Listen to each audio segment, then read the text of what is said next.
Dragon Age The Veilguard just released footage of their character creator this past week once the embargo lifted for content creators, and it is juicy. It has once more rekindled a conversation about something that has certainly never brought trolls to my page: character creation in RPGs, especially around body diversity. This is one of my pet topics though, so of course I'm gonna yap about it. Let's start by talking about what body diversity actually is, because you can get a lot of different answers to this depending on how and what you use to search. Now, I know that for some people, diversity has become something of a bad word, but the literal dictionary definition of diversity is variety, multiformity, the state or fact of being diverse, difference, unlikeness. What y'all are seeing is I actually just dyed my hair, and I diffused it. That's the word. I diffused it. So, I'm feeling pretty good about myself right now.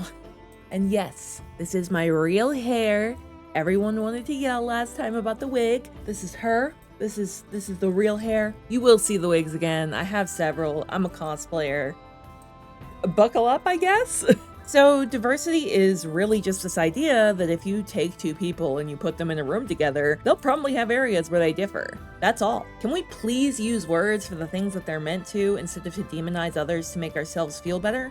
It follows then that body diversity is a super simple concept. It's the idea that we will have natural variance in our body's size, shape, ability, etc., etc. Yes, there are things about your body that you can sculpt and tweak. If there wasn't, there would be no point to preventative medicine, and definitely no point to any sort of cosmetic surgery. Those are more like installing mods on a base game than they are changing the base game itself. That's not a perfect analogy, but it's gonna have to do.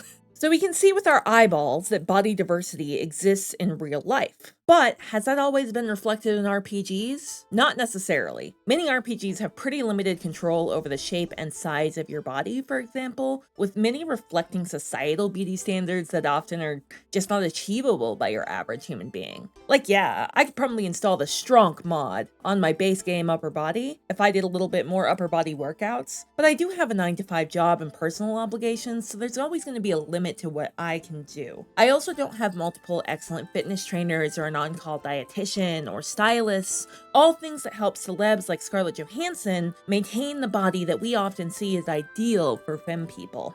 Similarly, for my mask folks out there, probably don't have 6 hours a day, 6 days a week to work out like Hugh Jackman and have the Wolverine body. It's just not probable for us normies, and also, that last one might be a little bit unhealthy. They also tend to dehydrate themselves during the shoots, and I made a whole video about character creators and how they reflect and shape our own psychology. I won't recap that whole video here, but the basic takeaway is that while we often try to create idealized versions of ourselves that are hotter than reality by far, we can't say the societal beauty standards and the availability of features and character creators don't make a difference in how we create our characters. It's a huge limitation of the literature on this, as I mentioned in my previous video, which, if you're interested, go watch it. I do want to give it an update and a polish eventually, but not right now because I simply don't have time, and also I'm kind of waiting for Veilguard to come out so that can be my next character creator deep dive. And here is where Dragon Age The Veilguard jumps out with its gorgeous character creator that we saw in previews last week,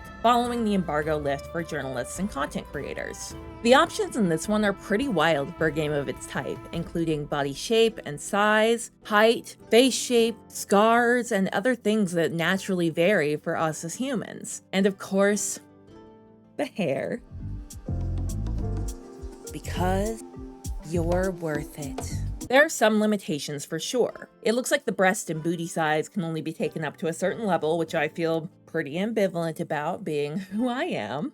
On the one hand, as a member of the Big Kitty Club, I would love to give my Rook a big ol'.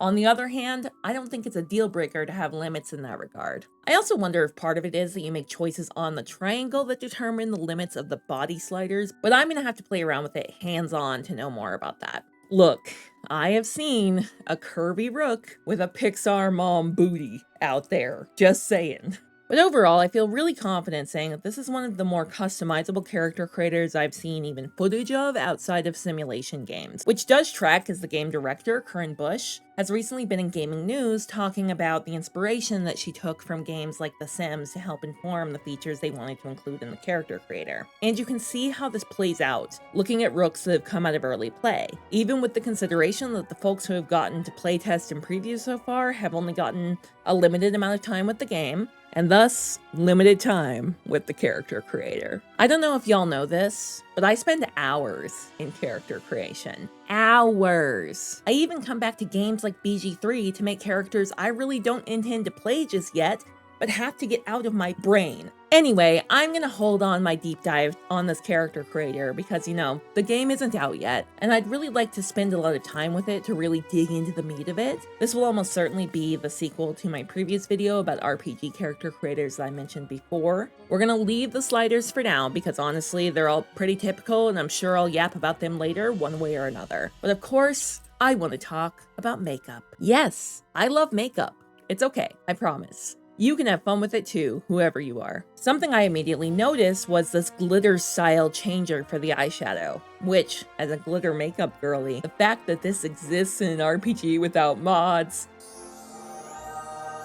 And of course, tattoos. I'm stoked that they'll be letting us do body as well as face tattoos. This is a feature I really wanted in BG3, and it was fine that it wasn't there, but I was super into seeing it in the Dragon Age character creator because I remember being like, I want to be able to give my tabs cool body tattoos too. The vitiligo stuff is pretty standard. There's some higher touch customization with it than there was in games like BG3, which also had these settings, but overall, pretty standard. The scar settings in this character creator look amazing. The face and body scars alone are super cool. If you want to create a character who looks like they've been through some stuff, you can. If you want to create a character with scars you have in real life, we probably all have at least one or two. I have one on my ankle. You probably can. And if you want to create a character who just has cool, mysterious, story-related scars, a la that first rogue or ranger D&D character I know most of you have probably played at some point, you can. And importantly, if you want your character to have mastectomy or top surgery scars, you can.